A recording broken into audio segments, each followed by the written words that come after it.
guys, Dana here, and today we're going to turn the heel on our toe-up sock. So the heel type that we're working on is called a short row heel. It does not have a gusset, it does not have a flap. It's the most common heel, and you would typically find it in a store-bought sock. Like this is one of my husband's store-bought socks, and you can see that it's a short row heel. There's no gusset, there's no flaps. It's really good when you're working with like a patterned yarn, like a self-striping, because the heel does not interrupt the pattern of the self-striping sock. It's also really good if you have a little bit of a low instep or a flatter foot. It's less ideal if you have a high arch or instep, and a heel flap and gusset will work better for that. But there's modifications you can make to this heel if you do have a high instep, and we can talk about that another time. So for ease of filming, I've moved all of my heel stitches onto one needle. And I'm going to knit back and forth because we're using short rows, so we're not knitting in the round right now. The other half of the stitches, the instep stitches, are just hanging out, waiting to be used again on this needle. So we're going to be working back and forth to shape our heel, and we're going to be using short rows and wraps and turns. So as per the pattern instructions, what I'm going to do is I'm going to slip the first stitch, and I'm going to knit all the way to the last stitch.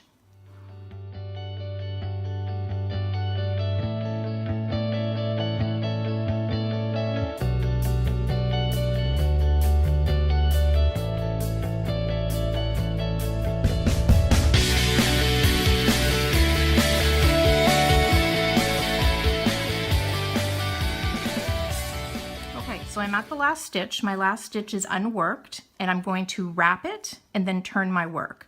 So instead of just turning my work and not doing anything, I'm going to wrap this stitch, because if I just turn it, there will be a small hole where I made the turn. And by wrapping it, I will pick up the wrap later to fill in that little hole so that we will have a sock heel with no little holes in it. So I'm wrapping a knit stitch. So I'm going to bring the yarn from the back to the front. Then I'm going to slip the stitch purlwise onto my right needle and put the yarn back in the back position. And now you can see that this stitch has a little wrap. It's wearing like a little scarf, which in my case is yellow because I'm using self-striping yarn and it happens to be changing color. So now that stitch is wrapped. So now I'm going to turn my work, and I'm going to purl, as per the instructions for the heel, to the very last stitch.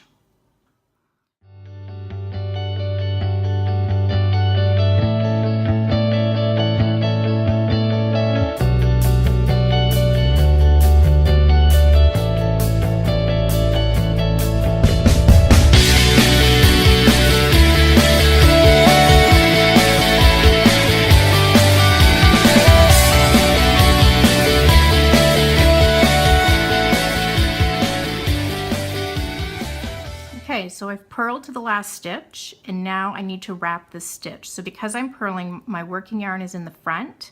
I'm going to move that yarn to the back, slip the stitch that I'm wrapping purlwise onto my right needle, bring my working yarn back around front, and then move the wrapped stitch back onto the left needle and turn my work. And now my stitch is wrapped, and my yarn is already in position for my next knit stitch. So now I'm going to knit back to the stitch before the stitch that I wrapped last time. If you're familiar with short rows, because it's a really common method for shaping sweaters and shawls and other things, and you have a short row method that you prefer, like if you prefer German short rows or shadow wraps, you're welcome to substitute the wrap and turn for the short row of your choice. I'm just showing this method because it tends to be the most traditional, but there's a lot of variations. So you should use the wrapping method that you're most comfortable with.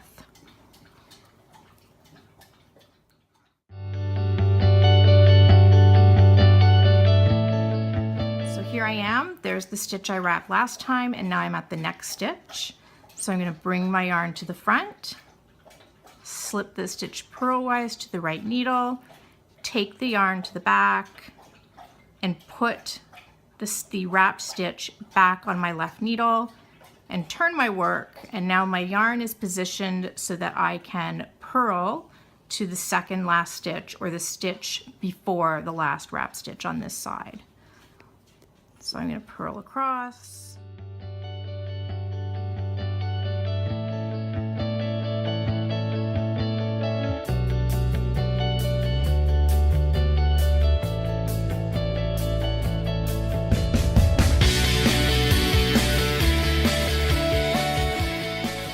Okay, so I'm at the second stitch, so I'm going to move my yarn to the back, slip the stitch that I'm wrapping to my right needle, bring the yarn back to the front, and then slip the wrapped stitch back to my left needle and turn my work. So now I have 2 wrapped stitches, and I'm going to knit to the stitch before the last wrapped stitch. So don't pull your wraps too tight, because we're going to pick them up later and work them with the stitch.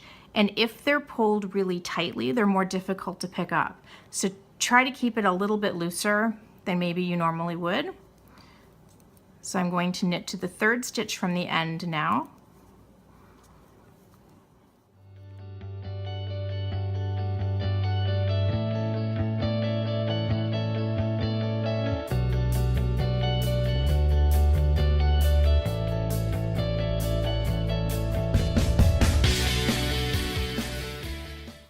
So I'm at the 3rd stitch from the end. I'm going to bring my working yarn opposite to where it should be. So because I'm working a knit stitch, I'm going to move it from the back to the front.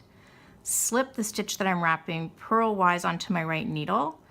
Put the working yarn back in its correct position and slip that wrapped stitch back to my left needle and turn my work. Then I'm going to purl to the 3rd last stitch, or to the stitch before the stitch I wrapped previously.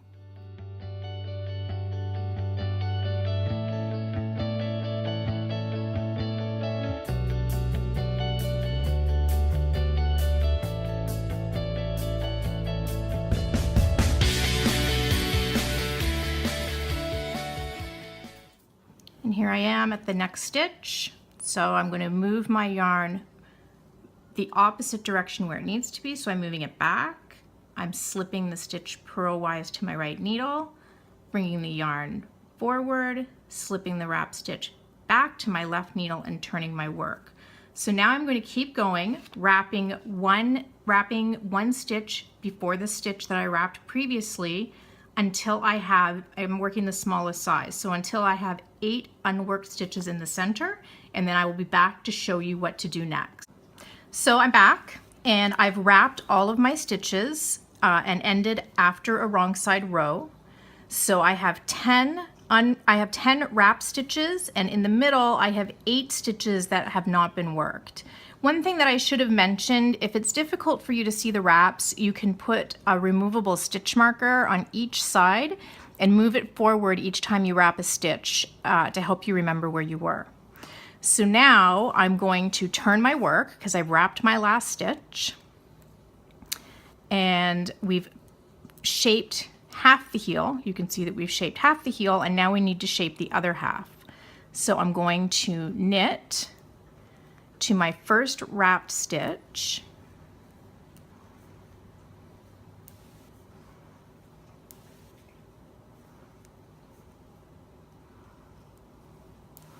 and then I'm going to pick up, it's very small, but you can see the little wrap is around this stitch like a scarf, and I'm going to pick up the wrap, I'm going to put it on the needle, and I'm going to knit the wrap and the stitch together. And I like to twist them and like knit them through the back loop and do all sorts of weird stuff because I just find that twisting stitches helps fill in any gaps that are going to be left when we're finished our sock. So I've knit the wrap and the stitch together. I'm going to turn my work.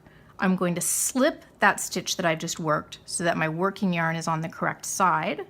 And now I'm going to purl to my first wrapped stitch.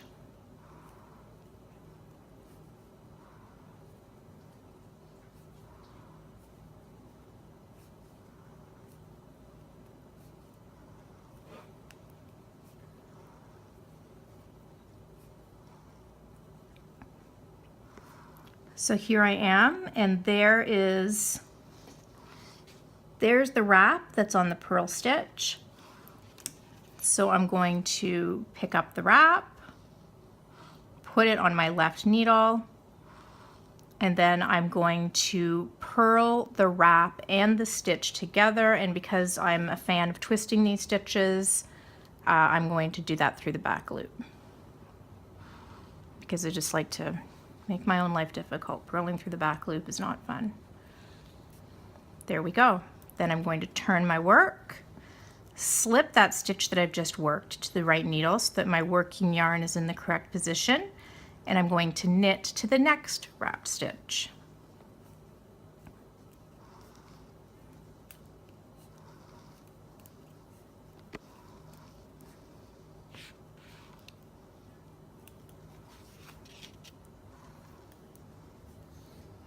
So you'll see that there's a gap between the stitch that I wrapped and the next wrap stitch, and that's one good way to help you find the stitch that you're about to knit together with its wrap.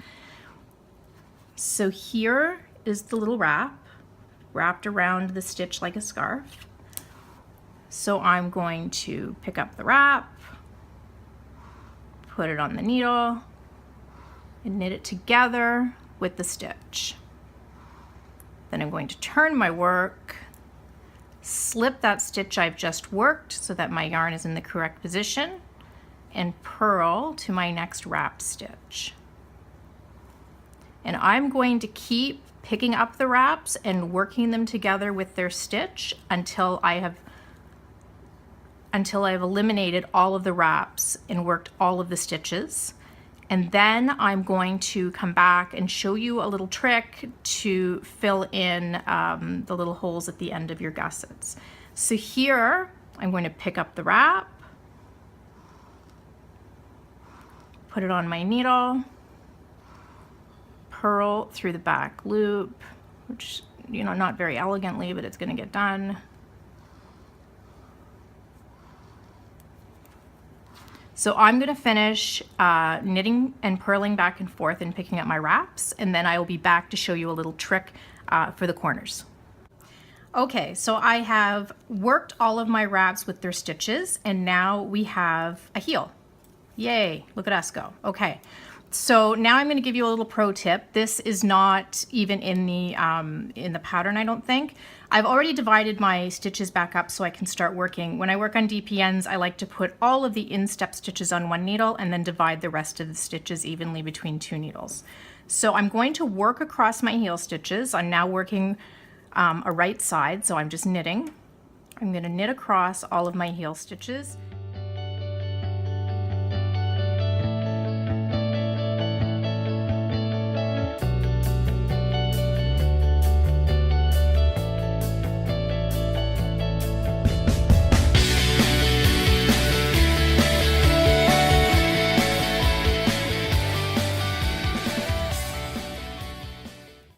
So I'm now back to my beginning of round, but all of the back and forth may have left a small gap between my heel and my instep stitches where the gussets would be if there were gussets.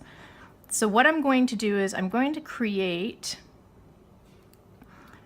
an extra stitch in here just to close that gap. Now I'm going to work across my instep stitches.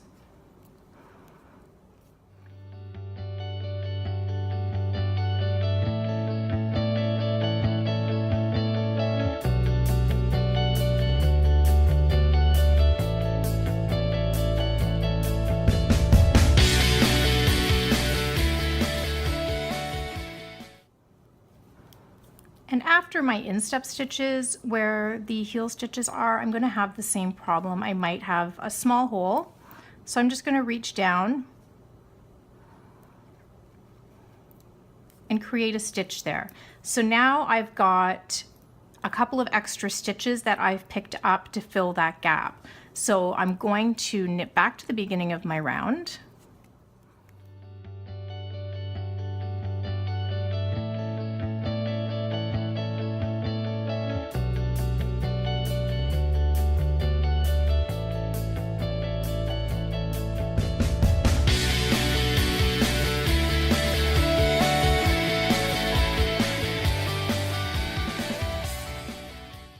now I'm back at beginning of round, and I'm going to work around, and I'm going to decrease those 2 stitches that I picked up away. I'm going to make them go away so that my stitch count stays at 56 stitches because I'm knitting the small size sock.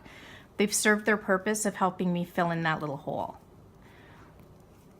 So I'll knit to the last stitch here.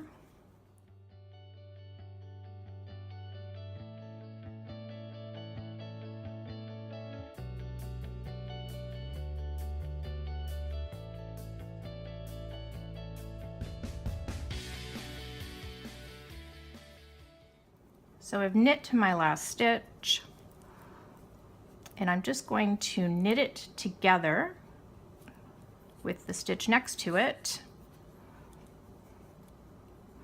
to make it go away. Pull it a little bit tight. Then I'm going to knit to the last 2 stitches of the round.